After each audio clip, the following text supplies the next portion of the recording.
Seguro se va a sentar ahí, tiene el teléfono. No sé si viene por esa puerta. Verano. O un día antes. Parecía que hay un dedo. ¿Qué tal? ¿Cómo estás? Sí, sí, lo conozco. ¿Qué tal, María José?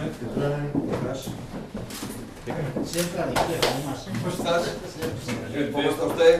Pues, como la semana presidente con Carlos. Este ya no sabe lo que pasa, que no quiere. Resolver el caso. No, pero No dudes que... llevamos trabajando 2 años en mis intenciones.